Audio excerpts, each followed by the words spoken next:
Welcome back from our coffee break. I'm Jasmine Dubé from the Jim Pattison Broadcast Group.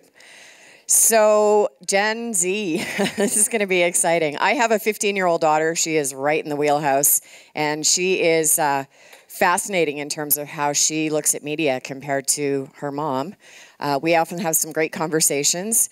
She's the one that has the speaker going off of her phone in the bathroom as she gets ready every morning and is listening to rap music, which I love the beat too, but God help you, don't listen to the lyrics.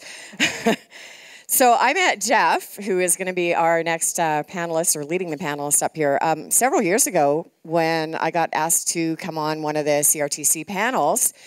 And Jeff's the numbers guy, and of course us in broadcasting are the word people, but he managed to turn all his numbers into something that was completely accessible, and he's also now turning generations into accessible information for us. So with more than 25 years of senior level media research and consulting experience, Jeff provides research expertise and strategic advice to many major media companies in Canada and the US.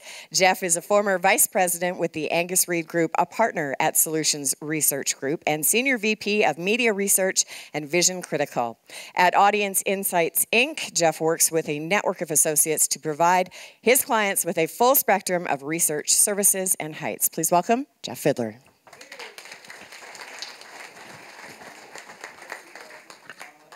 So, Generation Z, who are they?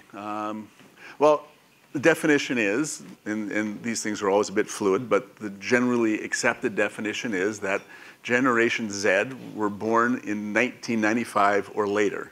1995, that was the year that the internet really kind of hit the mainstream, when all of us were on the internet. So this generation are the true digital natives. The internet was a part of their day-to-day life from the time they were born. They've been called the most connected, educated, and sophisticated generation in history. They don't just represent the future, they were creating the future. In a lot of ways, and you'll see that today on the highlight video that we're about to show you, because they are our future as well. The leading edge of Generation Z is going to turn 23 this year. So in 2 years, they're going to be coming into the 25-54 demographic. Tuesday night, here in Kelowna, with the very generous help and support of Global Okanagan, we conducted and filmed a focus group of 8 Generation Z members who live here in Kelowna. We spent yesterday editing that down to a highlights package that you're about to see. It's an edited summary, so not everything that they talked about is here, because we didn't want to take a 2-hour focus group. We brought it down to about 45 minutes. So I'm sure there's going to be things that you're going to see on this video that you're going to say, geez, what did they mean by that? What was going on? What else did they say? So just make a note of those things, because we will have a question and answer to follow, so I can sort of follow up with you on some of those things as well. Okay? So meet Finn, Cole, Jackie, Sydney, Drew, Natalie, Max, and Nick, Generation Z. My name is Finn Tobin, 18 years old. I'm a grade 12 student at Mount Bushery. I live at home with my parents. I have divorced parents, so I go back and forth. I guess I'm pretty big into video games. I'm not sure what you are asking for my personality. I obviously like music, so that's why I'm here. I'm big into alt-rock, and I like Power 104. All right, okay. Yeah, that's great. That's lots of detail, yeah. All right, my name's Cole. I went to school here in town. I went to KSS. I go to OC now to study business. I play football in town with the Sun here, and I work at Cactus Club downtown. I live at home with my parents. And for fun, you do? Honestly, that kind of takes up everything between like school, football, and and work. I guess football's fun, right? Yeah, oh totally. Yeah. That's my pastime for sure. Yeah, that's about it.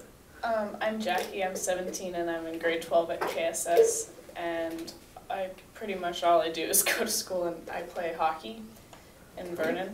So I spend all my time in the car.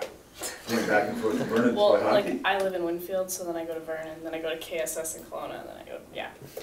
That's all I do with my time. I'm Sydney. I'm 21, grew up here, day I was born. And I'm in my last year of my business degree at Okanagan College. I am working at Tourism Kelowna. My degree is in tourism and hospitality, so I just got the job at Tourism Kelowna a couple months ago, so that's fantastic so far. I really love hiking, hang out with my friends and family, playing board games. I'm Drew. I'm 19 years old. I'm going into my 3rd year at UBCO as a biochem major. I live at home with my parents. I work part-time as a lifeguard and part-time as a server. In my spare time, I like to play basketball and go hiking. Okay, you said you had spare time? A little bit. My name's Natalie Kreiper. I go to Mount Boucherie Secondary. I'm in grade 12, and I work part-time at as a server at a retirement resort. And in my spare time, I like to play guitar and hike and swim, stuff like that. So guitar, acoustic guitar, electric guitar? Acoustic. Acoustic guitar. Yeah. Do you write songs or? Yeah. Yeah? Oh, cool. My name is Max. I do product management and business development for a tech company here in town, just down the road actually. In my spare time, I like to go hiking, go swimming, go road biking, mountain biking, all that fun stuff. I play in a band. I play the drums with some of my friends. We've played some gigs in town occasionally. Right now we're in a bit of a lull because 2 of our band members took off to, well, one of them is working for Tesla in California, and then the other one went to Japan for work as well. A little tough to get the band together. Yeah, definitely. Hey everyone, my name is Nick. I'm a 22-year-old recent grad from UBCO. I'm from the States, but I'm going to be staying in Canada since or after graduation in a few weeks. I run a men's accessories online store, and I'm searching for full-time employment. For my free time, actually a lot of it's job searching, but I like to listen to podcasts, and I'm a big hockey fan. Right, right. So you like living here? Yes. You want to stay in Kelowna? Yeah, or Vancouver. Or Vancouver, Yeah. yeah. Think of a typical kind of weekday morning, whatever your routine is, from the time that you wake up to the time that you leave to go work, do whatever it is that you do. And I'll start with you, Cole, just randomly. Just tell me about when you wake up in the morning, what media, and remember, these, oh, my phone is, but phones and things are part of that. Wake up in the morning, I'd probably check like Instagram and Snapchat as soon as I wake up, even though that's kind of bad, but I'm in the habit of doing it. Get my stuff together like in the morning to wherever I'm going, wherever that would be, like probably either work or school. On my way either to those places, I'd be listening to some music, maybe the radio or like Spotify. I'm a Spotify user, that's what I listen to like most of my music off of. When my alarm gets off, I usually check Instagram, Snapchat, mostly look in my notifications. If there's something maybe on Facebook, I'll go on it, see what's going on. Then once I get out of bed, I get my makeup on and I watch Netflix while I'm doing it, just in the side, so I'm entertained. And then I eat breakfast and I'm watching Netflix. And then, while you're eating breakfast? Yeah. And then when I get out the door and in my car, I start listening to music on my phone from Apple Music. Yeah, for me, morning, I'm the same. I wake up and check my notifications and Instagram, as long as I don't leave myself 2 minutes to get out the door. But yeah, so I get out of bed, you know, do my makeup. In the shower, I listen to music. I have a speaker in the shower. In the shower? Yeah. There's like, you can get waterproof speakers that stick to your shower. And What kind of speaker, like, is it? I think it's like a no-name brand. Is it like Bluetooth? Or Yeah, so I just put my Bluetooth on and yeah. And then I do my makeup or whatever, my hair, whatever I'm doing in the morning, and then usually watch either Netflix or some type of like YouTube video. And then when I get in my car, I listen to either music or podcast on Apple Music, and then just like the app on iPhones, I listen through that to podcasts. I get up pretty early. I usually set my alarm for like 4:59, and I check my notifications, obviously, check social. I check Spotify to see if any of the podcasts that I follow have updated that day or that overnight. If so, I'm excited I listen to them. I may or may not have a shower depending on what I'm doing that morning. Make a really quick breakfast. I try and be out of the door by like 5:30, and I race to the gym on my bike as fast as possible, and I'm probably listening to a podcast or music the whole way there. I usually don't have a lot of time in the mornings, so the first thing I do is not usually check my phone. It's like rush around the house and try and get out of the house in like 15 minutes, and then I get in the car and I listen to music on the way to school, and then I check everything once I get to school, because You check everything. like Instagram, Snapchat, and all that Right, stuff, right. because I usually don't have time when I first get out of bed in the morning. Mhm. Because I set like 4 alarms, then I like snooze the last one, and then now I've been in bed for 35 minutes too long, and yeah. And your alarms are set on your phone? Yeah, on my phone, and I set like one like 10 minutes apart, so that when I shut off the alarm, the next one still goes off. Nick, you have morning. Yeah, I don't like rush off to school or work or anything, so I can be, it can be like very different from morning to morning, but like an average morning I'd wake up, I don't have any social media on my phone, so nothing to check really. But I'll kind of go into the main room, make some food, and I try to get through 2 specific podcasts in the morning just to catch up on news. They run in the East Coast, so I can listen to them So anytime. what podcasts do you listen to that catch you up on news? There's one called The Daily, which is a New York Times podcast, and then one called Up First, which is NPR. I'm from the States, so like I like to keep up on U.S. news. And then, I mean, if it's a really ideal day, I can do some like meditation. I have like an application on the phone for that. Outside of that though, like get into work maybe 9 o'clock and throw some music on in the background. I'm not that popular, so I don't have notifications when I get up. So I shower. I might listen to music while I'm in the shower. Walk my dog, and I'll listen to music then. I typically am running around a lot in the mornings too, making a lunch and whatnot. Then I bike to school, and I'll listen to music then. I live 40 minutes from the university, so to get maximum amount of sleep, I give myself like 20 minutes to get out the door in the morning. So usually it's just a quick check of Snapchat, maybe Instagram, but other than that, I listen to music, get my stuff together and go on Apple Music, and then in the car, I usually listen to the radio just on my way to school. Got a lot of radio. It's 40 minutes. Right. So So you listen to radio on the way to school. So is there a reason? I mean, other people talk about music. I think you're talking about other kinds of music. We'll talk about that a little bit later too. But you choose radio. Is there a reason that you choose radio I for that don't drive? really like to stream my 3G when Right. I do, because I have to pay for it. Right. So I usually listen to the radio.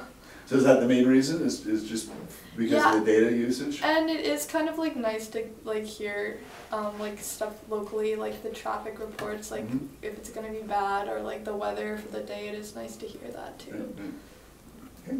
I'm kind of curious to know what you think life would be like if you didn't have your phone.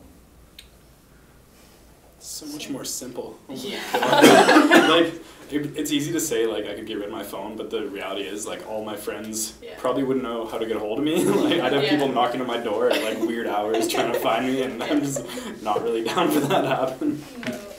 Everyone's so connected by social media, and just even, like, being able to open your phone, click a button, and you can talk to somebody instantly, or text them, and I go camping in the summer for a week with my family, and we have no cell phone service where we go, and it's, you can fit a lot more, and you do things that you wouldn't think you'd do. Like I read, which I don't read unless I'm reading textbooks, and I read a whole book last year in a week, and that was like crazy for me. So I think Yeah, I think it depends on the situation. If everybody's so connected, and now it's kind of almost required. Group texts changed a lot before, when you could only text one person. Once there's group messages and you're not in that, you're missing a lot, like between Right. friends or Group bigger text. group of people. Yeah. Do all of you group text? Yeah. Anybody? Yeah. Really? Okay. It's pretty standard. Ridiculous. If you're like event planning or trip planning or talking about a class or talking about Yeah. anything that, or like inside joke, anything like that. Instead of going from one person to another person to Yeah. another person, you're all there talking about it. Even with like events that you do, like I know, like you said with your grad page, like there's an entire grad page, and with the university, there's like UBCO like 2020 group and like 2021 group, and everyone's like getting involved with that. Like, Particularly, I'm just going to sort of throw out each of these different social networks, and I want you just to come up with, just off the top of your head, sort of one-word descriptions or one word that comes to mind to describe that social network. Snapchat. Pictures. Selfies. Frightening. Declining. Declining.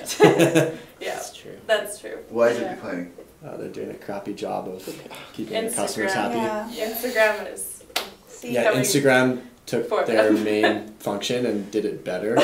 And yeah.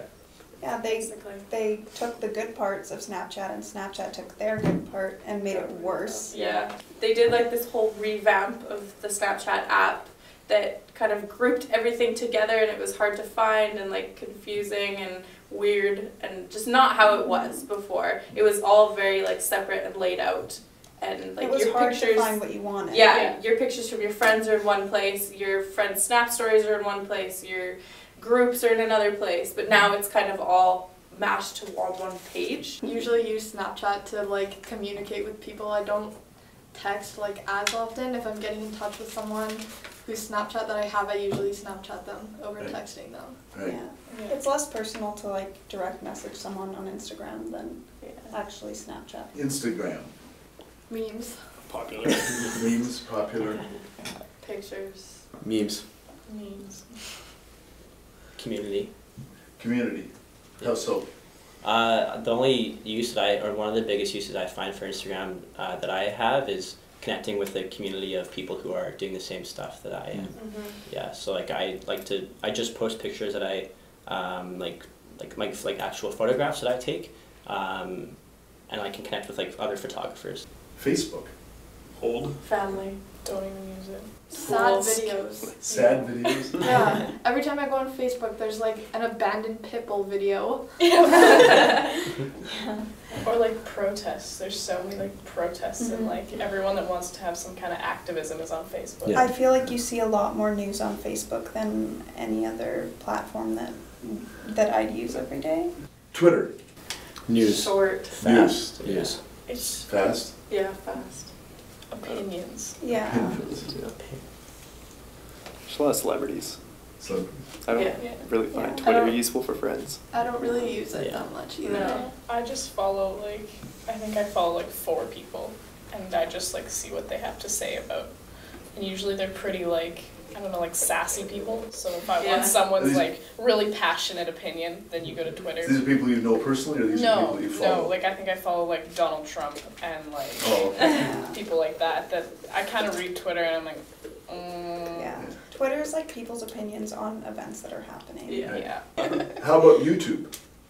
Music. Music. How-to videos. Yeah. How-to videos. Yeah. Yeah. Or just like mindless entertainment. Mindless. Yeah. Yeah. Videos. Like endless. 1,000 layers of nail polish. Yeah. So is YouTube a social network? Not really. Probably In a way. technically It it could be, probably yeah. is. That people can comment and have their own channel and stuff like that. Right. Yeah, if you're into film, then it could be. You But can broadcast videos that you make yourself. That's probably the easiest way to upload a Yeah. video. Yeah. Have any of you have a YouTube channel or had a YouTube channel? I Yeah. used to have one. You used to have. Yeah. Tell me about it. That's okay.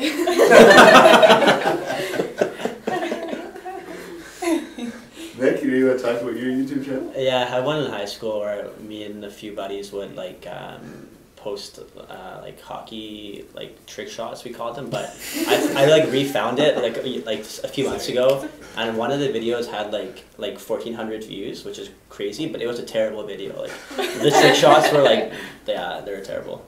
It was funny. So video, I mean, where does video fit into your life? How do you, like, you know, I mean, it's kind of different now than it used to be.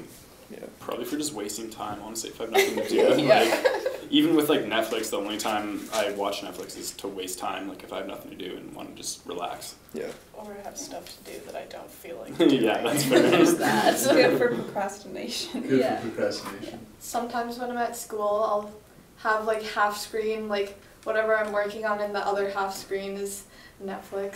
So. What about on your phone?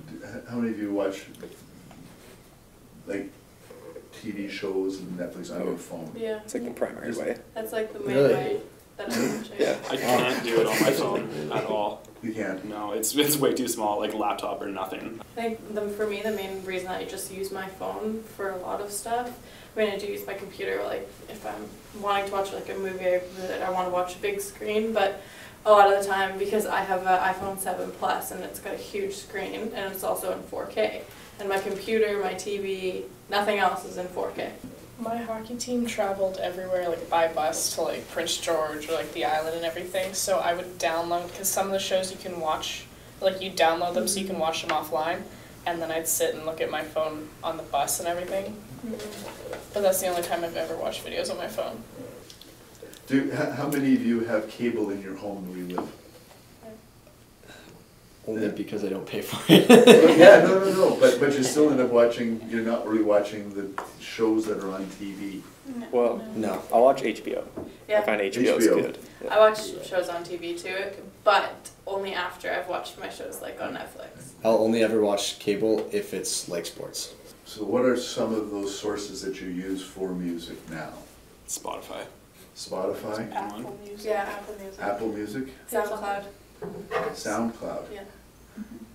How do you use SoundCloud for audio? What kind of things do you listen to Well, on it's SoundCloud? Basically got like all, it's more like not mainstream music. It's kind of like EDM It's and independent artists. yeah, that Anyone can aren't post. necessarily like, I don't think you find it really anything on SoundCloud that's on Apple Music, and like it can be remixes of songs, that kind of stuff. Mhm. Spotify, Apple Music, what other? Google Play. Google Play, you listen to Finn? Yeah. Well, it's like, I mean, I'm on a Google device, so Apple Music doesn't really work for me anymore. Right. But Google Play I can find all like the new stuff that's coming out. Like I can't find it on the radio stations here. How many of you have one of these pay services then that you use? Everybody except Seven for of eight. Finn. Finn is the only guy. Yeah, but it's interesting. So, why paid? Why do you want to have the paid? No Service. ads. Nothing worse than like being in the gym and then you hear an ad and your like whole workout is just devastating after that. And too, like with what I use Apple Music, they make it so that you pretty much can get anything Yeah. you want Mhm. easily, and you're paying like for a student $5 a month. To me, like I don't even notice that coming out of my bank account. So Right. Like before Apple Music, I know my family used to buy like songs like by the song, and it would be like 99 cents or like $1.99 per song, and like you can basically get unlimited songs for $5, so that's a lot better. So so there's no ads. You can get almost any song Oh. you want. And you can go offline. Like on Yeah, that's Spotify, like huge. the free version, you can't listen offline, so you're constantly using data mm-hmm. if you're not on Wi-Fi. Apple Music, you can do the same. You can just download it so that it's like in your phone's memory. And one of the downsides of free Google Music is that if you search a specific song that you want to listen to, you can listen to that song's radio. Yeah. Meaning you can listen to every song that's related to that song or sounds like it. Yeah.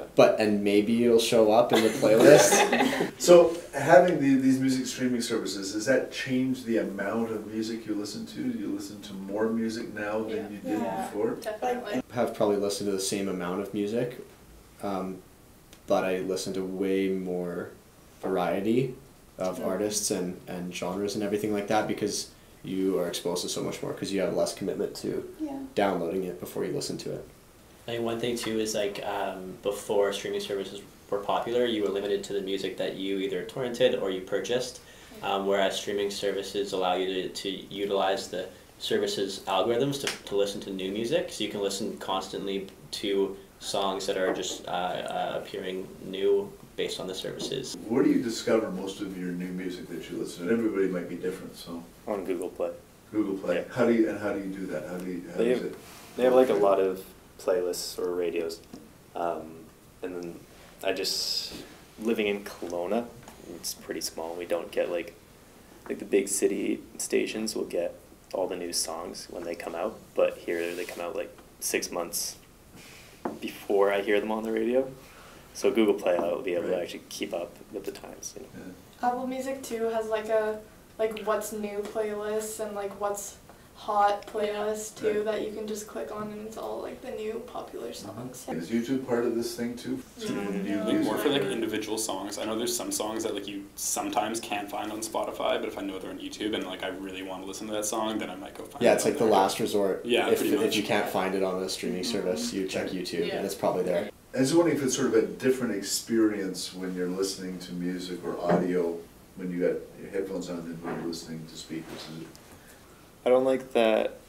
Well, I like headphones so much because you can hear it at the same volume no matter where you walk to. Like if you're walking around your room, you might not hear the speaker as well if you're in one corner versus like right next to it.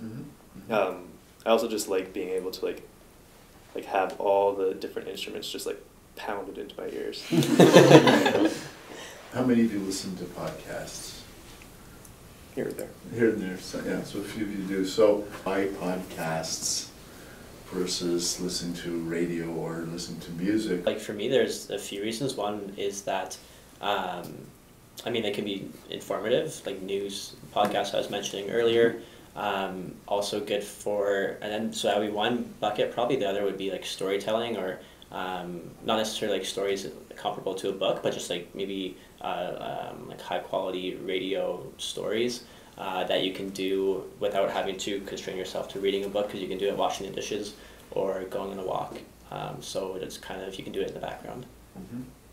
Audiobooks, I definitely agree, are super useful for that reason. But I find like podcasts I only ever listen with people, because I like to have like discussions or like to laugh at how ridiculous this person is. I listen to like business news, like weekly, just listening up to like venture capital news and like who's going public and who's raising money, stuff like that. Do you listen to any podcasts from radio stations that radio stations do, or do you know any? The only one that I can think of is NPR. Is that what you're gonna say? Yeah, like there's NPR, and then there's like WNYC, and then also one from Chicago too. So like big centers in the U.S. and then NPR is all U.S. wide. But that's U.S. public radio stuff, right? Yeah, or like the New York Times version of a podcast, or like Washington Post, same thing. Right. But what about like the radio stations in Kelowna or? I don't know if they would have podcasts. Or Vancouver. They do, yeah. They do? Yeah. Oh, really? A lot of them do, but it's like, I think it's, I don't know, you hear it on the radio, you hear them talking, and you don't really feel the need to listen to it again, I guess. Is it a different kind of experience listening to podcasts and listening to the radio? Yeah. It feels more personal for me. Like listening to the people that I listen to, it's like I'm almost like you can feel like you're there. Right. As in radio, for me, it's just like I'm listening to a couple people talk on the radio and listen to music. So. I think podcasts are higher production value, and I think that the content that they talk about is more quality, whereas anything that's talked about on the radio is probably just local and topical, and it's probably not going to matter tomorrow. Yeah. Being able to choose what you want to listen to, and you can choose kind of what you want them to talk about is a big difference. Right. Them having full control, kind of. Is that part of what you're saying? Personal? Being able to choose what you want to listen to. Any of you have Google Home? I have Amazon Echo. Amazon Echo, same idea, I guess. Yeah, it's pretty simple. I mean, is this a big deal, having these? It's going to become more of a big deal. But is it now, I guess, is the question. I feel like we're semi-early adopters. Yeah. Semi-early Yeah. adopters. My dad got it. I agree, because Dad got it? personally, I don't feel like I need one. I have one, and it's not like before it wasn't like, oh gee, I wish this was just like half a second closer to me, but now that I have it, it's like, oh cool. Like the other day I was in the kitchen and I was like, can you freeze like whatever I was trying to make? And then I was like, hey Google, can you freeze this? And then like spouted off a bunch of stuff about all this, like about what I was trying to do, and then I was like, did I need it? No, but was it cool? Yeah. Like, yeah. Yeah, I mean, I think it's pretty, like, useful. I wouldn't say it's impacted my life, but it's sure been useful in that you can just utilize it in the background without having to engage in, like, pulling something up or pausing or playing or fast forwarding. Yeah, I use it for playing podcasts and music. I set timers when I am cooking. Those are the biggest things. And then, like, some searches, too. I'll be like, hey, what's the capital of whatever place? But that's mostly it. Yeah. Are you listening to more audio because you've got... Probably not. You have that speaker now? Probably not listening to more, because if I didn't, I would just use my computer and more or less the same quantity of audio. Yeah. But I find it easier to use. Right. I find that if I have like a 10 or 15 minute gap where I'm like in a rush and my phone and my headphones are charging and stuff like that, and I wouldn't normally be listening to music or audio, if I'm running around the house, I can say, hey Google, put on a band or something, or put on an artist, and it's like very little effort, and I'll fill that 15-minute gap where I wouldn't have listened to music with music. So so I am listening to more audio because of it. Yeah. I use it all the time when I'm like home alone, and then I just fill like the silence with music, which I normally wouldn't do. Do you ever use Google Home to listen to radio stations, like AM, FM radio stations? I didn't even know that was possible. Yeah, I know some people can do that, but like I've never done it just because I prefer my own music, but like, I've seen it done. My dad will do it. Your dad can do it? Yeah. What are some words, just throw out some words when you think about AM, FM radio, what are some words that come to mind? Ads, commercials. Old. Yeah. Annoying, repetitive. Mainstream music. Mainstream? Yeah. That being said, I listen to it all the time, but like, I only ever listened to the radio in the car. I didn't even know that Google Home did radio, but I only listen to the radio in the car if like my phone's gonna die, or if I'm like already driving and I don't want to try and like drive, but also like make the music do it. I don't know, but the radio is like. I listen to it, but when I listen to it, most of the time I like skip through like station to station, because as soon as I hear an ad, I'm just like, yeah. Or like they're like, it comes on and there's like a song, and then it's like, now you're listening to like 45 minutes ad free on blah blah blah blah blah, and I'm like, but I'm listening to an ad right now, and I can't handle it. So then So even when they stop to say, you're listening to 45 minutes, commercial free, you're gone before they even finish saying as that? soon as like the song cuts out and I hear like a person's voice, then that's enough for me. Sometimes when I'm listening to the radio too, like an ad comes on and I switch and it's another ad, and then same thing, and it's like they all play their ads at the exact same time or something, because like whenever one ad comes on, I can't find a station that doesn't have ads on. Yeah. But the radio, I like listening to like traffic sometimes, like hearing if I'm driving from like my house in West Kelowna to school, like if is traffic bad, is the bridge bad at 9 a.m. in the morning, like it always is. And also I like the announcers, they do like sometimes they do those like competitions or contests in the morning where they do like name 5 things that rhyme with this or whatever. I like listening to those things, but I don't like it for music because there's ads, and I can't choose what I'm listening to. I don't find the music on the radio like Power 104. I don't usually like find a lot of rock songs on like Apple Music or whatever, and like they're more like I guess available, and I don't know, it's like different kinds of music too that I wouldn't like usually listen to, like go out of my way to listen to. Right. Like older songs I wouldn't like usually search up, but like they play and I enjoy it. Yeah. The variety is kind of nice in that sense. Like K96.3 plays like classic rock, and like I listened to a bunch of that growing up. Like my dad played it all the time, so it's kind of like I normally wouldn't listen to that like on Spotify or like pretty much anywhere else. So it's kind of nice to like switch to that. Sometimes you get like a little bit different. There's like some radio stations like in New York and other like big American cities that actually play like very new, like very good music. Like potentially like rap music if it's like a rap station, but we don't have like a dedicated rap station pretty much in any Canadian city, maybe Toronto or something. But they not only do they play like good music that's actually like relevant, they also have like really groundbreaking like interviews and stuff like that with celebrities and artists. And so like I watch those interviews on YouTube. I also feel like that's why satellite radio is getting a lot popular, is because there are ads now more than there were previously, but there's a lot less ads. Like my mom keeps our satellite radio going on all day on like this like coffee house station. Both my parents have satellite radio in their car too, and I know my mom really, really likes it. I feel like it's a big in-between for people. Like maybe our grandparents would still listen to the radio, but our parents would listen to satellite radio and we'd listen to streaming. Do you ever stream AM, FM radio? No. No? I might have a few years ago. Like I remember downloading an app for radio a few years ago, but now it's, no, I wouldn't even think about doing that. Do you still have the app on your phone? No. Have you ever heard of Radio Player? Canada. It's an app, Yeah. Radio Player Canada. I hear ads for it all the time. Yeah, I hear Yeah. ads. I've heard of ads too. But anybody downloaded it? I tried it. I couldn't find the station that was playing the ad. You couldn't find the station that was playing the ad? So, okay. I deleted it. iHeartRadio, have you heard of iHeartRadio? Yeah, I've My heard parents of use that. I've heard ads for that too. And what is iHeartRadio? It's like the same thing, isn't it? Yeah, I think isn't it just like a big compilation of all the radio stations? Is it? I don't know. I think it's also. I know they have like big concerts and all the artists, like a bunch of artists play there. That's all I know it for. Yeah.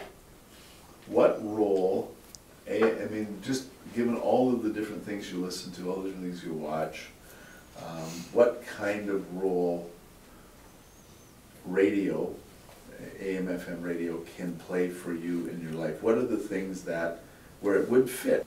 What is there that makes it relevant to you and to your life? What are the things you hear that make it relevant? I've listened to AM radio for the news before. Not that much. Not that much. I find that that's probably how I get the majority of my news updates is from the radio. What are some other sources you have for news, or do you really? Castanet. YouTube? Google News. Castanet? Yeah, I follow like a BBC. I have like a BBC app on my phone, so when something really like breaking or big happens in the world, it alerts me. Even Instagram can have it. Like a lot of pages post like if something big happens, like their opinions to it. Cole, what about you? Yeah, Castanet. I check the weather app too for that. But Kelowna now is kind of the same thing, and I think they do a better job, personally. They're newer. That's another one, same idea? Yeah. Really? And I feel like they fact check more. Probably my number one visited site on my phone is Castanet because I look at it all the time, but there's many flaws that I have seen with it. What are the personalities or the announcers on radio? Are there certain announcers or types of announcers that really stand out to you as being well, like worth listening to? Power 104 has the Bobs every morning, and it's like they're just really, I don't know, funny to listen to while you drive, and they're just, or there's what makes them funny? They're just like banter at each other, and I don't know. I imagine them as like two old guys in like a radio booth, but it's like they're just like really. Sometimes they're just like really out of touch, and then other times they're just like they'll say something wrong that I would normally say, and it's just I don't know. It's funny to listen to the generational difference, I guess. David and Tony on K96.3 are kind of good too. Again, that's just with like they banter like pretty well together. It's kind of funny. What by banter do you mean? They like go back and forth, like making fun of each other sometimes. So it's just entertaining to listen to like somebody get roasted on the radio. Okay, that's funny. They do like different types of like quizzes that you can kind of follow along with. Do radio stations ever do things with, do they ever sort of interact with listeners on social media? Do you see radio stations on social? They do a lot. They do Like so much. most radio stations, like they'll start talking about like something that's like popular or whatever, and then they'll say like drop like your opinions and everything on Facebook, and then they'll use it to like make a big broad discussion, even though they're on a radio and you're on your phone. Yeah. Have you ever engaged in that? Or? No, but I do listen to what everyone else has to say. Yeah. They do that with like Twitter too. You can say, they can hashtag like 99.9 Sun FM, and they say use this hashtag or whatever, and then we can hear, like we can see whatever you're saying. We've done some like school events, like charity events in town, where we'll try to bring people from local stations out to those events, and then have them like say like, oh, drive-through breakfast is happening in the Rona parking lot, and I imagine they would do the same thing on their social media, but I don't know if they I don't know what the following would be like on that. Right. But that helps. But they do that kind of community stuff. Yeah. If we're trying to get people to a certain location, I find it helps a little bit with some it's like free promotion. Yeah, especially with like non-student crowd, because they'll bring like older people out. I mean, are there any good commercials that are actually entertaining to listen to? Michael J. maybe. Yeah, he keeps Pretty me interested. entertaining. That's for sure. Tell me what is that? He is the spokesperson, I guess, for Big White, like the mountain. Okay. And he like comes on in this really excited voice. He's like, "Hey, it's Michael J from Big White Ski Resort." What about texting? You know, if you could text them and then you knew that they were going to text back to you, and they were having a conversation or something. Yeah. But if you like were participating in the radio for like a contest or whatever, I think that would be okay. I agree, because right now you have to, like, if you want to do a contest, you have to phone in, and I mean, a lot of them you do have to talk over the phone, but if they could make some way to make it easier for us. It could be really good for like those big, like they talk about like hot topics or whatever, and then you can like send them your like opinion and 2 cents and everything. Like I don't have super passionate opinions, but I know people that do, and they would totally like text that person at the radio station and be like, oh. So you would text maybe rather than do. Well, like, I don't use Facebook like at all, so I like if I had something interesting to say, I don't think I'd post it on like a public Facebook page, but if I could like anonymously send them like this is what I have to say. Do you get a sense of that your generation is different from, like, do you say, okay, millennials are kind of like this, but we're like this? Is there a sense of what makes you different from previous generations? I get really annoyed being called a millennial. Huh? I get really annoyed being called a millennial? Because there's like so much negative connotation with it. It's just like we just pay a lot of attention to social media and like very, very like the short attention spans and whatnot. Yeah. I just don't feel like I see many people working that hard in class or like at anything, like at work. Nobody works that hard. You don't see like a lot of people like really enthused about their job at my age. I think it's harder to be our age, because I know that like to get a decent job nowadays you usually like need a bachelor's degree, and like my parents bought their first house for like $100,000. So what does that do to the way that you kind of look at life then? How does that change the way that your generation looks at life? Well, I think that like businesses in the market have responded to like the trends that we're all talking about, like the sharing economy didn't exist also when our parents were like buying houses, right? But now we can, I mean, like rentals are a lot more popular than purchasing houses in our generation, and like marriages are being pushed back later as well as childbirth. So like the trends have adapted. A lot of people would rather spend their money traveling with their significant other than having children. But I think for at least me personally and a lot of my friends, we want to do the whole travel thing, and then like make sure you get your experience in, and then if you want to have kids after that, like in your like maybe late 20s, early 30s, then fine. Interesting. I also think like millennials, like the generation above us, like spends a lot less time on social media. Definitely they have it, but a lot less. And I find the same with like Europeans. Like I don't know if it's because they get it later. It's just not like as trendy, but they use it. Yeah. But it's not as much as we do. YouTube has always been around for me, like since I was able to remember things. Like it came out in 2005, and I was 5 at the time. So it was like, by the time I was 7, I had a YouTube channel. I was like making like stop motion animation videos, but like just like born with this stuff. What it is that AM/FM radio could do for you individually to be relevant in your life, the things you hear in AM/FM radio that would be go, you know what, I would make a point of listening to that maybe on my smart speaker or on my phone if they did this kind of thing.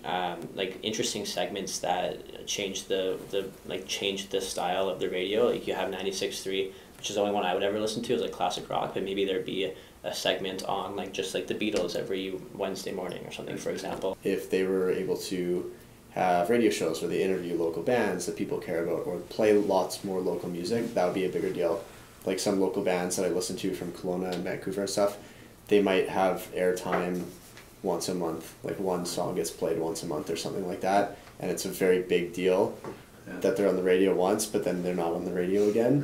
Right. But if there was an entirely local station of local bands, I would listen to that. Okay. Natalie? I find on like Instagram and Snapchat that people tend to boast about their favorite artists, their favorite songs. If they had someone that was monitoring these posts that people are making and then playing these songs, that would be a good idea. Like my biggest issue with the radio is the quality is worse than like if I would play it from my phone, which like if they did just like up the quality, I think it would be much more enjoyable to listen to. The sound quality, you mean? Yeah. Yeah, I really agree with that. I was actually just thinking that like when I drive by Mount Boucherie, my radio kind of like starts to try and cut out, and I can't stand that. I would definitely listen to more specific, like either playlist kind of like a rap or like a different, like more like indie music, because our radio stations I find here are very mainstream. Jackie? I think they need to like broaden everything a little bit. Like there's like 99.9, which is like the hit radio station, but I think that they need to not just focus on like, they still play all their hits, but if I hear the same song twice and 3 times in a day, then I'm not going to want to hear it ever again. Paul, I'm going to go quickly here. Less repetition, more diversity. Like, nobody wants to listen to Passion Fruit 4 times on their way to school or work or whatever. There's so many other like smaller artists that are like that make good music that you could listen to instead. Yeah. I would say like 2 things, like definitely segmentation, like everybody's been saying, like a night for like new music, a night for local bands would be awesome. A night for interviews would also be great.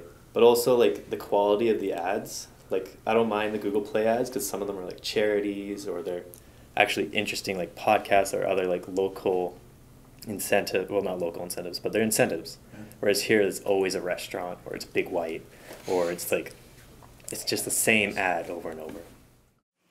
So there you go.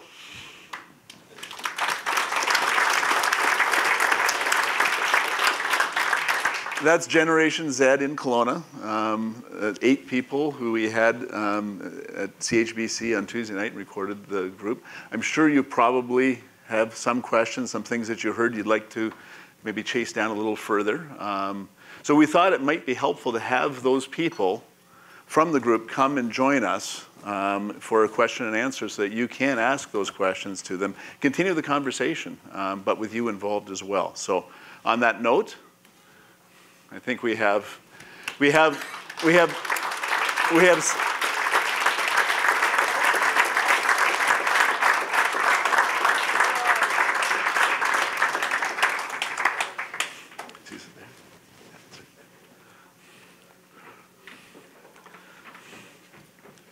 So we have 7 of the 8. Unfortunately, Max was unable to join us this morning, and he passes on his regrets. But we do have the other 7 that you can go ahead and ask some questions to. We have a couple of microphones, I think. We have 1 microphone there, 1 microphone here. It can be passed around maybe as well if anybody would have any questions. Anyone want to get the ball rolling? Thank you very much for your participation. I thought it was quite eye-opening, some of your comments. I'm curious, I heard a lot about how you access music and how you're using different streams or different sources for music, Spotify, etc. Where are you getting news? And I know there was something to talk about maybe BBC apps and those sorts of things. But how do you, like when you see smoke in the sky, what do you do? How do you find out what that is? Well, personally, the first place I go if I see smoke in the sky would be Castanet. That's the first place I go. If it's like in Kelowna, that kind of place, definitely would be Castanet. Or if it's something bigger, like just for daily news, I watch YouTube. Even like a quick Google search sometimes, like what's going on, well usually like first couple things are usually... So you just basically Google whatever, smoke Kelowna, and you're going to get something. Yeah, and like the And does it matter where it comes from for you? Like, does it matter if it's from Global or if it's from Castanet or any of that? Or do you even notice that? Not really, as long as it's like accurate and of what's going on. I'm I care a little bit. Mostly I will look at Global. I don't trust Castanet as much, or Kelowna Now. But typically I agree with G, just search it up. I'm not typically circling through a news feed every day.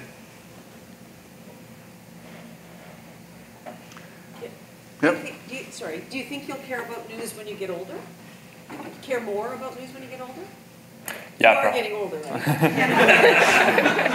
and by the way, we're the old people. I feel like as children, news wasn't that something that we wanted to know, but even now the interest has increased. So I can definitely see being more interested as I age. So, and Natalie, where do you think you would go for that news as you get older? Where's the first, as you're getting more interested in that, where do you think you would go for that news? Honestly, following on maybe Facebook, Instagram, news pages. You can see it on the TV, but they post the same thing to their Facebook. So just by following them, you can see the same thing that you see on the news. I was going to say one thing. I might be on the older spectrum of the panel here, and I do care quite a bit about news, but I'm from the States, so it's a very engaging time for politics, especially if you are part of a younger demographic where I'm from. And so where I go to news, kind of also to add on to that, it's very easy for me to bookend my day with podcasts, a few podcasts in the morning, which I listen to specifically, and then emails that come in daily from some publishers that I subscribe to, and I just get a daily recap of the day or a daily things to look forward to in the following day. So, what do you like in a news podcast? What are you looking for? I am looking for, I think probably top of mind would be efficiency. I want to hear the top stories, which is one of the podcasts I listen to, so it's very quick, 15 minutes. And then the other one is just interesting stories, so things that are maybe popular in headlines, but covered in a different way or analyzed in a different light. For those of you that use podcasts, how do you discover new podcasts? I love podcasts, and either they have some suggested podcasts from analyzing what I normally listen to, and then suggesting new stuff. But for me, it's either friend referrals, what people have told me they like listening to, or if I see something on the internet that is recommended to me from what I'm searching, then that's generally how. So when they say that they recommend things based on what you listen to, what's they? Is that? Well, I use the podcast app on just on my iPhone, and they have a for you or recommended tab that you can look at based on. So it's Apple Podcasts. Yeah. Okay.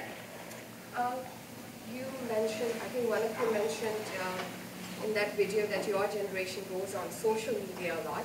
There's a lot of stuff on social media that's also not true. Do you guys make an effort to see the validation, to see how true that information is, or whatever information is there, you just absorb it and that's the truth for you guys? Definitely. There's so many different forms of fake news now. People just make fake news because they can and they want to. And you see something and you think, this might not be real. You're obviously going to check the source.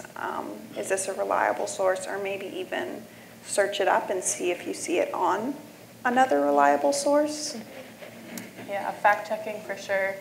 I have, especially in the last 2 years, become more conscious of watching and checking what I'm learning. If something seems like outlandish or strange, or even just I'm not sure if it would be true or not, I definitely try and check it, because What do you use to check it? What reliable sources do you go to check whether that's true generally I would go to Google and see whether there's, because a lot of the times there will be news on if this is actually fake news, like they'll have some type of source saying that this was not true, this is actually what happened, and obviously looking for reputable sources. So.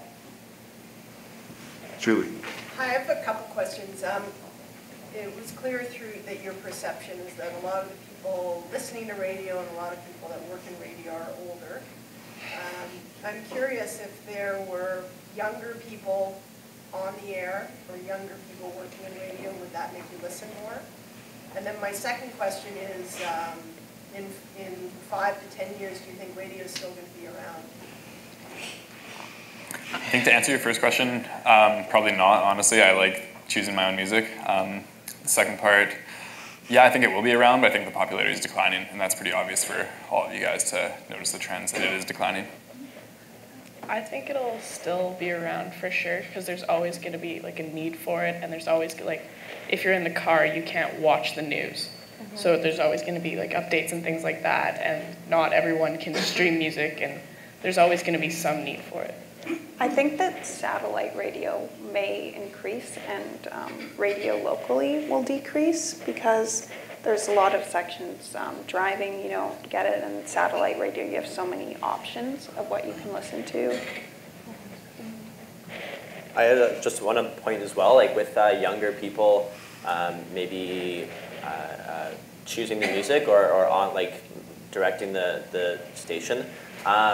That could appeal to me, like maybe they have an interest in more underground or independent music, which would be appealing. And then on the second part of your question, I think it'll still be around. I just would be curious how major stations in metro areas would have influence over smaller towns. Like Kelowna maybe has more influence from Vancouver in 5 years from time from now. I don't know what that would look like. I have 2 questions as well. First of all, thank you so much for being here and sharing this. Given the points of where you are in your lives right now, it's very much about your behaviors, what you're doing, your life. But as you get a little bit older, regardless of when you start having your families, do you think that your behaviors will change as you have to become more focused on more than just yourself and your own personal habits? Do you think radio then will start to play a bigger role in your life? And then my second question after that, completely unrelated. When you choose to watch or access YouTube for music, do you either view it or do you minimize and listen to it? Like, how do you use it? 2 different questions. For the second part of your question, I usually listen and minimize, because when I do listen to YouTube playlists, I'm usually like studying while I do it, so I don't watch the videos as much. It's just really time consuming. Any of those that get buffered with ads, do you? The skip ad button is nice. Or even it's a few seconds. For me, I don't usually minimize. I spend the time to watch the full video. That's just me, because I have trouble like doing 2 things at once. First part, yes. Second part, I definitely minimize it. Unless it's like a music video, then maybe you might want to watch it. You said yes, Cole, to the first question, that you think as you get older you will probably listen to more radio? Yeah, why do you think that would be? I think in general, older people tend to listen to more radio. Like, how many of you guys actually use Spotify or Apple Music more than you use radio? Probably. Yeah, not a whole lot. I think I'll follow with that trend too. I think that personally, for me, I don't know if I'll listen to more radio than I do right now. I think that because I've grown up being able to use just Apple Music, Spotify, I use Apple Music, but I think because I know how to use it and I have been using it, it's pretty much what I know. I mean, I listened to radio with my parents when I was young, but now it's all I use, and if I have the ability to use it, I think I will. So. Yeah, I think. Sorry. Go ahead. Yeah. I think when it comes to fact checking, in the traditional media, we often we always do that. We are checking the facts first, then sharing. When it comes to social media, how do you guys do it? Like, you are in a rush to share the information, or you first try to verify it? What do you choose? I think that it's that if you share wrongful information, you're scared of people saying this is wrong. And I definitely, for me, I think before I share. And I don't share a lot. I share when I totally agree with something and I want to let other people know. And I don't just see something and share it. I definitely would want to know if the source is reliable before I'm giving out that kind of information, but for others it could be different. Yeah, and I know from personal experience on my Facebook feed, I have plenty of friends that share wrong information and just don't care. So, but personally, yeah, I'm the same. I don't share much, but when I do, it's something I know is right and it's something I care about. So, yeah. Have you ever been influenced or made a purchasing decision based on an ad that's been served to you on your social media channels? Definitely. Yeah. Definitely. Yeah. Yeah. I have a question. Ken? Following up on that a little bit, in the news lately, there's been a great deal about the leak or the information your data from Facebook going to other sources. Are you in any way concerned about that with your other social media, Instagram and other things? Are you pulling back in any way what information you're sharing with your apps? I deleted my Instagram because of that, just because it's also owned by Facebook. I kept Facebook around because I'm graduating right now, and there's a lot of usefulness to communicate with my grad class with that, but it definitely is pretty scary to know that there's so much data about me online. And I haven't, I've willingly said yes to the terms and conditions, but I should have read them. You know? Yeah. Yeah. They're so long, no one reads them. But Go ahead. I was just going to say, I went, after that whole thing kind of came to light, I went, and there's a way you can actually see what Facebook sees, and I went and did that. And I mean, I knew as I've gotten older that, you know, everything you do online, it's there forever. So I already know that, you know, I've linked my phone with my Facebook, and they can probably see stuff. But when I went and looked, it actually was quite, it was interesting and concerning because they have all my contacts that I've had through my whole, contacts I don't even have in my phone now, like messages from 8 years ago that are still archived in there. And yeah, it's definitely concerning. I think a big thing that you have to do is constantly be updating your privacy settings because they change them and they don't tell you, and then you look back on your privacy settings and it's completely open. So I think regularly you have to go back and change them. How many of you have changed your privacy settings on social media in the last?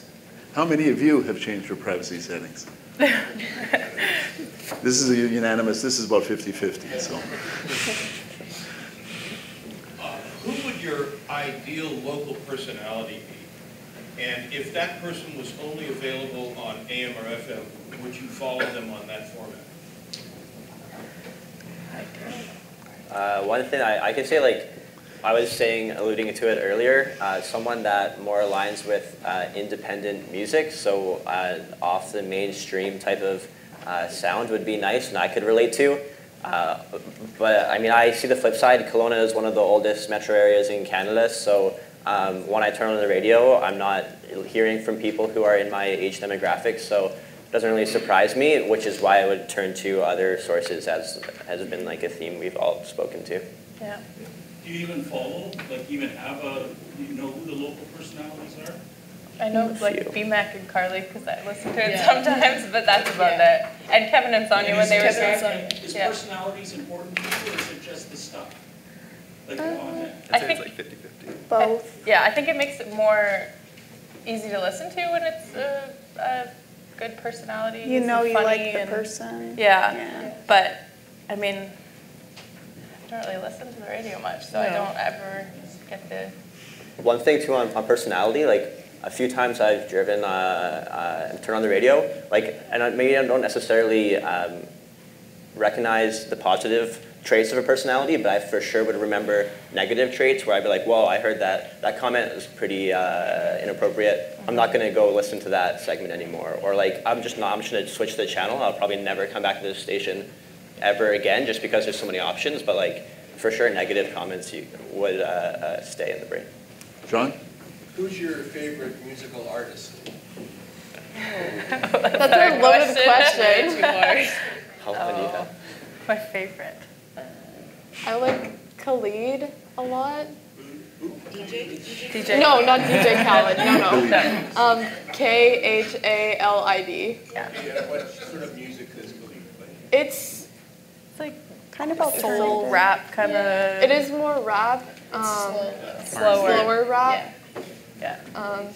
He's pretty popular.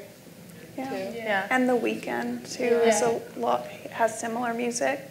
I really like Logic and the Chainsmokers.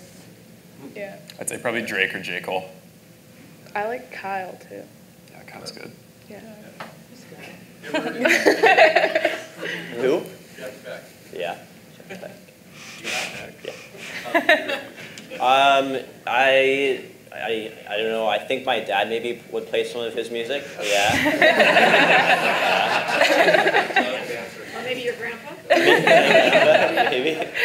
Anita. One question, I just want to switch it to video for just a second. So a couple of you said that when you were doing homework or studying, you have Netflix on. So are you actually watching it, or is it just background? And if it is, why video over audio if it's just background?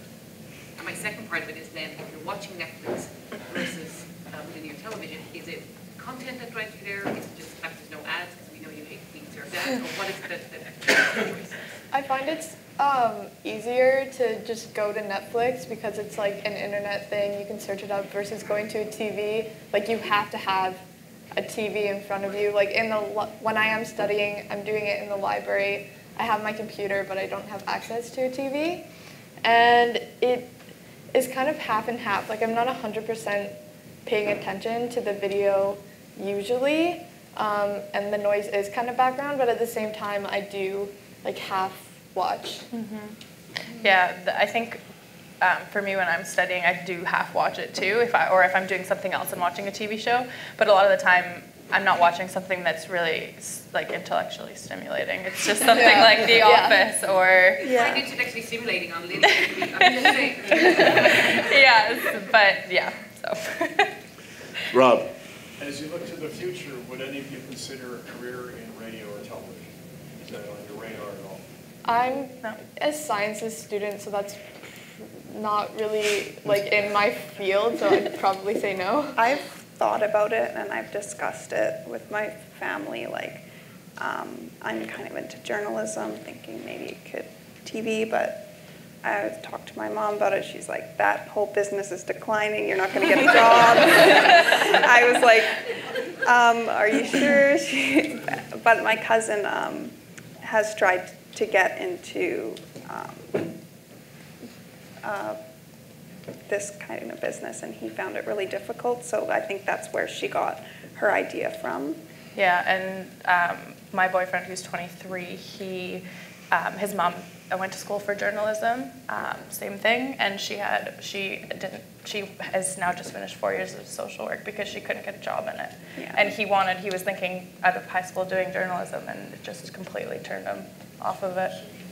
Your generation seems very ad-averse. How is the best way to communicate? If I'm a local business and I want to talk to you, what's the best platform for us to connect? Social media advertising. Mm-hmm. Yeah. Like ads that interrupt are kind of like annoying. Like but like ads like on the side or like on like Instagram, some like sponsored ads come up of like pictures of like food, restaurants, whatever. That's probably the best way for me personally. I find Instagram's ads really effective. You're scrolling and you're actually taking the time to look at them. Even I found some businesses doing Snapchat filters. You ever thought about that? Those are really effective. You swipe and it would like say a business or whatever, and you send it to your friend, and it would have the filter on it. And I know for sure that like a lot of people use those. Yeah, and with Instagram too, because it's kind of in between everything. It's not, you know, blocking what you're trying to look at or what you're trying to do. And I know you said local. Personally, I don't know how everyone else feels about this, but I don't mind watching local ads. It's the bigger company ads that I kind of like, I don't want to watch this. But being local, I know how important supporting local is, so that kind of thing I'm more willing to watch. The the Instagram ads are also based kind of off of what you look at most of the time and like what you like and everything. So like I know I found like the tiniest, cutest jewelry store downtown off of an Instagram ad that I never would have found otherwise. And like they're not big like companies, and there's not, I don't really get like restaurants. Yeah, and the stuff like Kelowna-based ones that they put on Instagram of little boutiques and stuff that come in your ads, I actually would go to them, I look at their page, and I see what products they've posted, what kind of things they have to offer. And if I like it, I'll spend my time and I'll go down to the store and check it out. So everybody in this room pays a lot of money for something called the CBC. And I just wanted to find out a couple of things. One is if you know much about what CBC does, and if so, how do you use what CBC produces? Like the radio CBC? CBC radio? Radio, television, like content from CBC. So like CBC is like public broadcast, right? That's about as much as I know. Sometimes I like to listen to CBC because they do like poetry or like local literature stuff in the evenings. I don't actually know when they do it, but every once in a while I'll turn on and I'll find it, and it's sweet. But I'm very, like, I find CBC will do more like of the arts and the local initiatives, and I like that about it. Sometimes they play pretty good like Canadian rock in the evenings.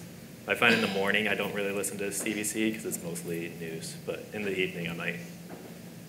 Yeah, CBC, I listen to it when I'm I camp for a week in the summertime with my whole family, and we listen to CBC because it's the only thing that gets any type of sound where we camp.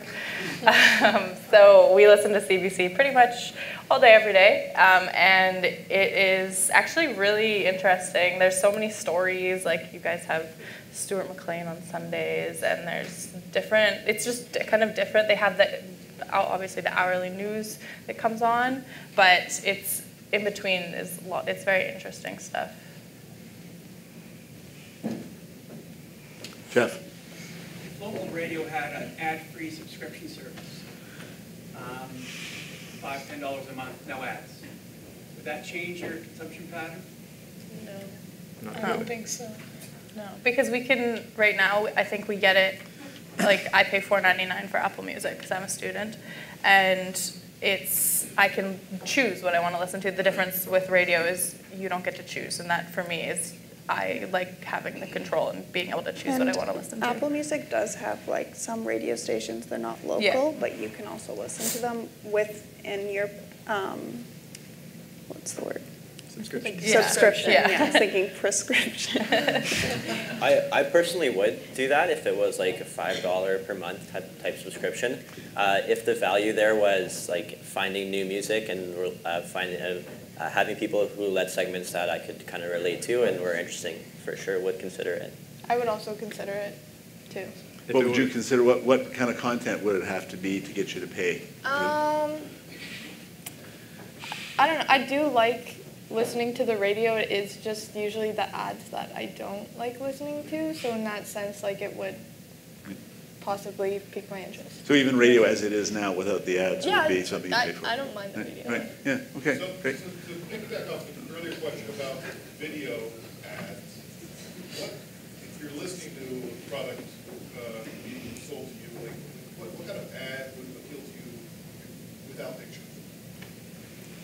Well, Whether it's certain Spotify or whatever. Like, is there some way that you would be interested in any ad? yeah, oh, sorry. No, go for it. I was going to say humor goes a long way. Like, there's a podcast called Pod Save America, which is American politics. They have ads, of course, as most podcasts do. And even though you can skip through podcasts, I often find myself listening to it sometimes because they just riff off the pre-script that they're supposed to be saying, and adds like a lot of good comedy there. So like, humor goes a long way for me. Does it help that the hosts are actually bringing the live or simulating live? Yes, I think they record it. They record it separately from their actual show. Better than some other non-hosts. Yeah. They host a podcast and they read the ads. Oh, I see. Yeah, that probably would help actually. Yeah. That's a good point. That's a great point. On my podcast that I listen to every day too, they read ads kind of through the whole podcast, 4 hours. There's about 4 ad reads, and they're reading it, and I definitely think that it makes me not want to skip it as much. Shut back. Thank you. Just an observation. I'm old enough to collect both pensions now. I grew up in the 60s, and if I were sitting there in the 60s and sharing my life's experience at that age to my parents and grandparents, they probably would have the same reaction as what we're having when you're sharing to us. This is nothing new. And I was married in 1972, have been happily for 45 years now. And when I did get married, my life changed. My focus, my interest, everything else changed. It wasn't me, it was my family, my wife, and everything around me. My career, I had to work hard to get to where I was. And from there, I got involved in community and volunteerism and helping out with different causes. And that's something that all of the different media that you're talking about cannot do, where radio or television just shines, because we're in there helping. And you've mentioned you've used that to come to events, and you've used it to tell people, the masses of media around. So, again, there's a season for everything, and enjoy what you're doing right now, because it'll change. That's a great point, and a question sort of to throw back at the group, because again, we did edit down the video a little bit, so some of these things we touched on in the longer discussion. But a lot of you are involved with community efforts and things, and what do you use to sort of make that happen? Yeah, I've thrown a number of charitable events around Kelowna through the university, so through student associations I was involved with, and oftentimes we'd have people reach out to local stations saying, hey, if you can bring down, the station truck or a tent out here and tell some people that we're doing a drive-through breakfast at this one location, that would be a great help. And that's been really helpful, for sure. I can't say exactly how many people would come out from that because we didn't do like exit surveys. That would maybe be good. But yeah, it's been helpful, for sure. But does social media play a role, though, when you're trying to organize events and trying to get people out? Yeah, definitely. I've done through school as well, to getting my business degree. We've thrown events through Okanagan College, fundraisers for women's shelters, that kind of stuff. And social media is one of the main ways that we communicate, like through our Facebook page, Twitter page, Instagram. It's how a lot of how we market what we're trying to do. And also, I don't know if this kind of is what we're talking about, but through community, talking about how social media doesn't have like the community outreach that radio does. I still find I watch streams, I watch different YouTube videos that some channels donate all of their AdSense to different charities. Some types of streams you can donate to them during special events, and they will donate their entire I just watched one that donated it was like $250,000 to the Children's Hospital. So I don't think it does nothing, but. Jasmine. 20 years ago in Vancouver, Birkenstocks were huge. How did this happen for you guys again? Because they went out of style, and now they're a thing for your age group. What was the what was the influencer for you? How did they reach you because they were not cool? I don't know. I don't know, like just like a lot of people all of a sudden just started wearing them again. And then I bought a pair, and You see some like nice posts of people wearing them on like Instagram. And you're like, Instagram, oh, yeah. those are nice. I Celebrity want or some. anything that was just in No, Not that I can remember. I don't really yeah. get like you get some style influence from celebrities, of course, but mostly celebrities are like endorsing their outfits or they're way too expensive for you to get. I personally don't get style from celebrities. I think their style is mostly like over the top. If I find it way too extravagant, if I try Yeah. to dress like that at school, people would be like, what? Steven. What do you guys think the shelf life is of these platforms? Because you guys initially, Facebook's a little bit older, you love Snapchat, but now not Snapchat, now it's Instagram. So in your opinion, if maybe the hot thing now is Instagram, or Twitter's not, but is it a 3-year window, a 2-year window, a 5? What do you guys feel? Because you're saying, radio, you guys have a feeling that radio's declining. Do you feel that each of these platforms also decline over time? I think it depends on how successful the business is. Also, like it would depend on if there's something, there would have to be something new coming out that everyone would abandon, like Instagram, let's That's say. better. Like I've had Instagram and Snapchat since I was in I've had Instagram since I was in grade 6 and Snapchat since I was in grade 7. I didn't use them as much, of course, when I was younger. But as time went on, it's just gotten bigger and it's still getting bigger. So Yeah, and I think with these things, if they do decline, it's because something new has come out. Like, I feel like the abandonment of Facebook happened because Instagram potentially took its place. Yeah. One thing too is like the power of integrating the different services is also like I found really speaks to like how long they will last. So Instagram is owned by Facebook, which obviously will have a great number of integrations between the two. Spotify is doing a really good job integrating with Instagram, whereas Snapchat didn't get on the music bandwagon as early, and they will probably suffer from that. So the integrations continue, then people will continue to use them. But if Snapchat survives just in its own silo, it won't like survive forever, in my opinion. And I know Max would probably say that with more emotion. So if he was here. If you have access to a PVR, what's on it? Whatever my parents My recorded. parents, yeah, my parents stuff. So you guys don't PVR, you don't save up shows, that sort of thing? Most of the time, we can find whatever we want to watch on online, and a lot of the shows like that I watch, they come out weekly on Netflix, and also if I am watching with my cable at my parents' house, they have, so you can actually go back and watch it without recording it, and so usually if I do want to watch something, then I can just go back and search it up and it's there. I don't have to record it. if it's like an older show or something that I want to see and I know it's not on Netflix or on one of the services I don't watch, I'll record it for sure. Like movies and whatnot, I'll record, but And not same TV with shows. like sports games too. Any Do you watch any live? Like, do you ever actually sit down and say, okay, I'm going to watch this? Sports. Yeah. Sports. For sure. Julie? I was going to ask the question around sports, if you're watching live sports and or listening to live sports.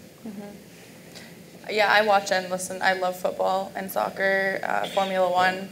I generally record that because it's on at like 3 in the morning. But football, every Sunday I watch with my friends, my dad. And yeah, I think sports would probably be one of the only ones that I watch live. Yeah. Football and basketball I'll watch live. I would never listen to it live. Sometimes I watch like music events, like the Grammys live, like big events that you can stream them online, but I'd rather watch it on a TV. Yeah. What if you don't have a television? So what if you're driving and the football game and the basketball game? I listen to radio sport, like just sports live.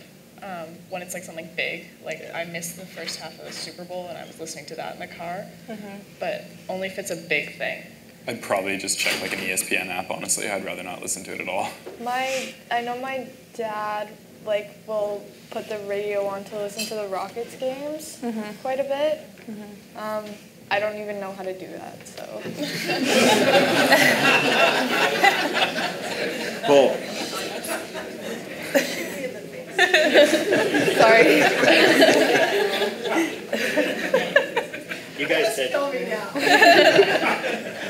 guys said you're aware of privacy and it's a concern, but at the same time you said, like if an ad came up on your Instagram that was targeted to you, so something that you had searched for previously. So for that to happen, Google has to be tracking what you're searching for. Is that a concern? And so secondarily, if you take it to the next technology and you have your Google Home speaker or your Amazon Echo, would it concern you to know that that's listening to you all the time, even when you don't say, hey Google?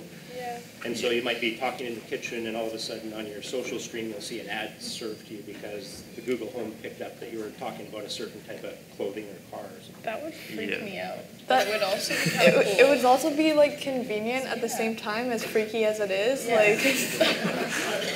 if it just went to like a computer and it was like an algorithm that like just like shot some ads my way, that'd be one thing. But if it's like going to actual like people and it's like information that gets spread around, I'd be a little more uncomfortable. I think though, like that's what the future it is that kind of home algorithm.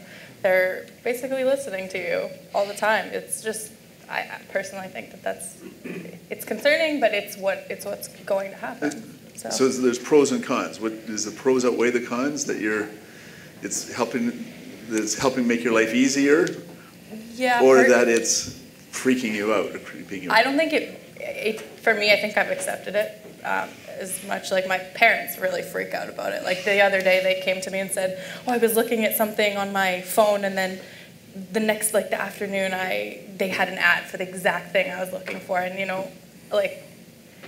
I don't think I think I've kind of just accepted it, so it doesn't freak me out as much. But I would get rid of my Google Home if that happened. Yeah, I'd get chucked in the pool really quickly.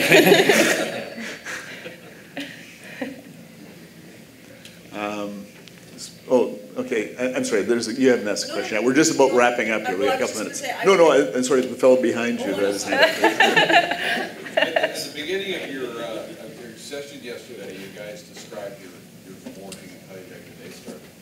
And it was during that time you didn't really mention anything about radio, but as we've listened to you guys today, radio is definitely getting in because you've been able to name some stations, you've been able to name some personalities. So when is radio getting into your life each day? When you're driving to work or school. yeah, when I'm too lazy to plug my phone in, or I don't have my adapter to my aux cord. Yeah. Or I'm driving my mom's car instead of mine, and she doesn't have an adapter. I listen to the radio. Yeah. Piggyback off that, if you were to purchase a new car, how important would it be to have an AM FM radio in that car? I wouldn't buy the car if it didn't have Yeah. probably like an aux cord, honestly. I could care less about a radio in there. Well, for instance, my brother who's 20, he bought a car, didn't have an aux cord thing, so him and his friend who works in like automotive or something, they changed up the car system so he could plug his phone in. So I definitely think that was a priority for him, and I think that would be a priority for me if I couldn't listen to the music that I downloaded in the car that I pay money for every month, that I would need to update the system. I think I'd still want radio for those times, like I say, that I'm too, I don't want to be driving in silence. So if I can't, for some reason, I don't have my phone, or, there's some reason that I can't listen to my streamed music, then I would want to have radio for that time, those kind of times. So I would still want it for sure. Yeah. Yeah. Okay. I want to thank everybody very much for your questions. And certainly thank our Generation Z from Kelowna here, and just give yourselves all a big round of applause.